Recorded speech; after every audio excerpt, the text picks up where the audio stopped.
No stars, no attack, no problem. As per my league, A being the best player in our league and F being the worst, I had a large amount of C plus to B minus middies, maybe 1 or 2 B pluses. I had very few attackmen. The ones I did have were at a C minus level. In short, we could not dodge against any decent long poles in our league. However, numbers were on our side. We did not have any truly great players, but we had many players who were competent, especially at the midfield position. Character-wise and coachability, these kids were A++, a truly tremendous group of kids. So I wanted to come up with a strategy to use these large amount of midfielders to my advantage. I thought if I wasn't dependent on one kid being my best player, maybe I could truly create matchups that are difficult for the other team. So here's what I came up with. If you notice, the attackmen are in blue, the midfielders are in red, and the defense is in green. And the first thing that'll pop out to you is I only have one attackman over there. Now keep in mind, my attackmen aren't much more skilled than the midfielders, and I have a lot of midfielders. So I'm really going to try and be creative with this. As I clear the ball, the midfielders go upfield, and you notice that attackman waiting to go in is ready to go in for the box, and he enters for the long pole that comes off. Then the midfielders clear accordingly. So now I have 2 attackmen on the field and 4 midfielders. Now that we've cleared the ball, let's take a closer look at the 6-on-6 set. So now I've attached numbers to each player. My midfielders are still in red and my attacker is still in blue. The crux of my strategy is to always go after the short sticks. Not only go after the short sticks, but to bring them behind the goal. Just for argument's sake, let's put 2 short sticks on my 2 midfielders up top. So they're guarded by 2 midfielders. What I'm trying to get them to do is invert. Now what makes this special, especially at the high school level, is I have 2 short sticks defending my middies behind. I have my 2 other middies up top. This creates a lot of matchup problems for teams at the high school level. The college level, they're a little more experienced in how to adapt to this.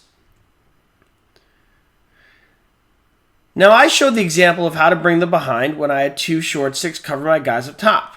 Here's an example of how to get them behind if one of the short sticks is being guarded on the crease. He just pops out to the wing, catches the ball, and they bring it behind and begin to run our set. Now there's 2 reasons I like doing this.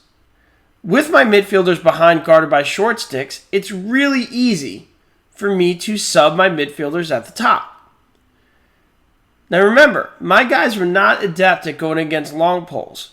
Now I'm not saying my guys should beat short sticks every time, but they should not be getting stripped. So the no pressure behind makes it easy for me to sub. What is also good about this invert is I have fresh middies up top to drop back. Now remember, they were either on attack hanging out, or I just subbed them off. Now as we start to dodge, we can run a 2-man game from behind, as such. Or we could do a nice little isolation. Now notice in this isolation, I have a midfielder guarded by a short stick behind, and another midfielder guarded by a short stick in the crease. I'm strategically trying to do this as a way to make that short stick be the first slide. At the high school level, it is very difficult to get short sticks who play good one-on-one defense. It's even more difficult to get short sticks who are good at being a first slide. Usually the long poles practice that a lot in practice, and the short sticks practice it a much more limited amount of time as they're practicing many other skills, such as offense, clearing, riding, sometimes face-offs, and whatever else the coach has them do. So by having that short stick be the first slide, I'm really putting pressure on their short sticks, and I'm also frustrating their defensemen. What will also start happening is the long poles will start to slough down, which means that we could pop it up to the midfielders up top for a shot, or the crease men in the middle who are staying active. So as I'm constantly going after the short sticks behind over and over again, and I'm inverting the midfielder who originally is attack, who's now top in midfield, and the midfielder who is at top is now running an attack, I do want to create a situation where I could dodge from up top. Now realizing my midfielders are not that adept at going at long poles, I'm very tentative to let them dodge on him. But if I have a fast midfielder, although he's not the most skilled, he could utilize the space to beat a long pole. So I set up this dodge up here for him. Because if he's just purely faster than a lot of long poles, which happens a lot at the high school level, the close defensemen are traditionally not always the fastest guys, there's a good chance for him to beat him one-on-one. I'm trying to create space for speed. So as he dodges, he gets down the alley, he can take a shot, and score. I hope I explained that well.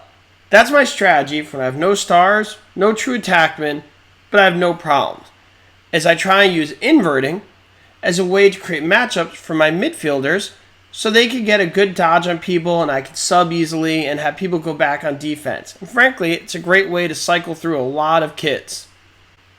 And as always, I'd love to know what you think.